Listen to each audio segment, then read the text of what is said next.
આજે અત્યારે જે બ્રોકરેજ હાઉસીસના રિપોર્ટ આવેલા છે એમાં તમે નજર કરશો તો ત્યાં થોડું મિક્સ પરફોર્મન્સ જોવા મળી રહ્યું છે. પણ આપણે વાત કરીએ પહેલાં તો CLSAનો રિપોર્ટ આવેલો છે પર્સિસ્ટન્સ ઉપર.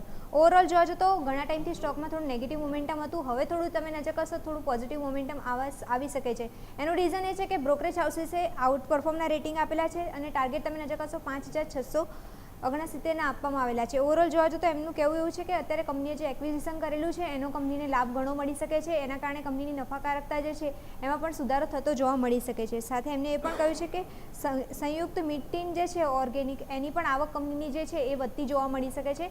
એક બીજું રીઝન છે જેના કારણે જોવા જતો કંપનીમાં એમને લાગી રહ્યું છે કે અહીંયા પોઝિટિવ આઉટલુક જોવા મળી શકે છે. સાથે ઇબિટા આગામી 6 થી 8 મહિનાની ક્વાર્ટર જે છે એમાં ઇબિટ માર્જિન જે છે કંપનીના એ સારા સુધરતા જોવા મળી શકે છે એવું એમનું માનવું છે. એટલે એના કારણે એમને એવું લાગી રહ્યું છે કે પર્સિસ્ટન્ટ સિસ્ટમ જે છે એમાં ઓવરઓલ જોવા જતો સારું પોઝિટિવ આઉટલુક હવે જોવા મળી શકે છે. એટલે એમને આઉટ પરફોર્મના રેટિંગ સાથે ટાર્ગેટ અપગ્રેડ કરેલા છે. પછી બીજા રિપોર્ટની વાત કરીએ, ગોલ્ડમેન સેશનનો રિપોર્ટ આવેલો છે KPIT ટેક. ઓવરઓલ જોવા જતો KPIT ટેક ઘણા ટાઈમથી ઘણો ફોકસમાં રહેલો હતો સ્ટોક.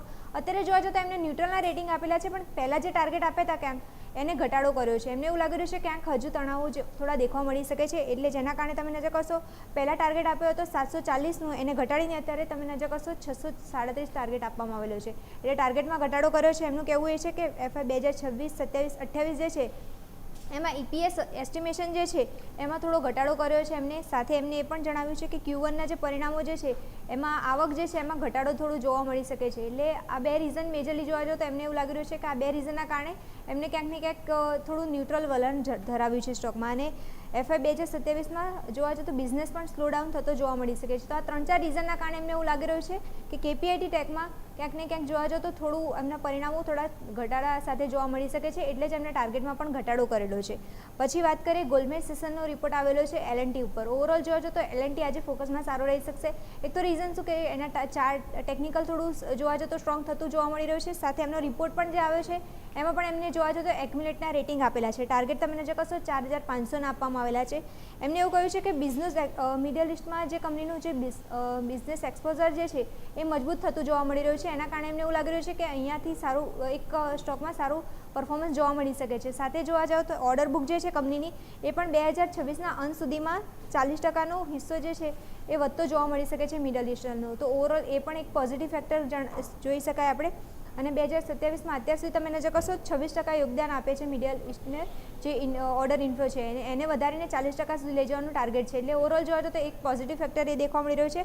સાથે રિન્યુએબલ એનર્જી, ક્લીન હાઇડ્રોજન સેગમેન્ટમાં પણ કંપની જોવા જાઓ તો ત્યાં ડાયવર્સિફિકેશન એમનો પોર્ટફોલિયો કરી રહે છે. જેના કારણે કંપનીને ડાયવર્સિફિકેશનનો પણ બેનિફિટ મળી શકે છે. તો આ બધા રીઝનના કારણે એમને એવું લાગી રહ્યું છે કે L&T જે છે એ પણ આઉટ પરફોર્મ કરી શકે છે. એટલે જ એમને એક્યુમ્યુલેટના રેટિંગ સાથે ટાર્ગેટ અપગ્રેડ કરેલા છે. પછી વાત કરીએ, આજે સ્વિગી પણ એક ફોકસમાં રહી શકે છે. ઇન્વેસ્ટેકનો રિપોર્ટ પણ આવેલો છે અને ચાર્ટ સેટઅપ પણ એક થોડું પોઝિટિવ દેખવા મળી રહ્યું છે. હોલ્ડના રેટિંગ આપેલા છે અને ટાર્ગેટ તમે નજર કરશો 314ના આપવામાં આવેલા છે. એમનું કહેવું એવું છે કે ડોમેસ્ટિક હોલ્ડિંગ જે છે એ પ્રથમ વખત તમે નજર કરશો તો 50%થી ઉપર જોવા મળી રહ્યું છે. એક એ પોઝિટિવ ફેક્ટર ગણાવ્યું છે એમને.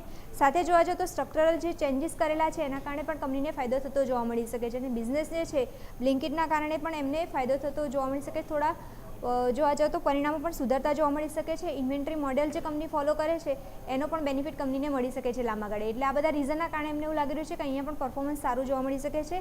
એટલે ક્યાંક ને ક્યાંક એમને હોલ્ડના રેટિંગ આપેલા છે. પણ ક્યાંકને એમને એ પણ કહ્યું છે કે ફ્લિપકાર્ટ અને એમેઝોનની જે એમને જે કોમ્પિટિશન છે એનું થોડું તણાવ જોવા મળી શકે છે. એટલે જ હોલ્ડના રેટિંગ અપગ્રેડ કરેલા છે. બાકી ઓવરઓલ જોવા જાઓ તો સેટઅપ થોડું પોઝિટિવ દેખવા મળી રહ્યું છે સ્વિગી માટે પણ.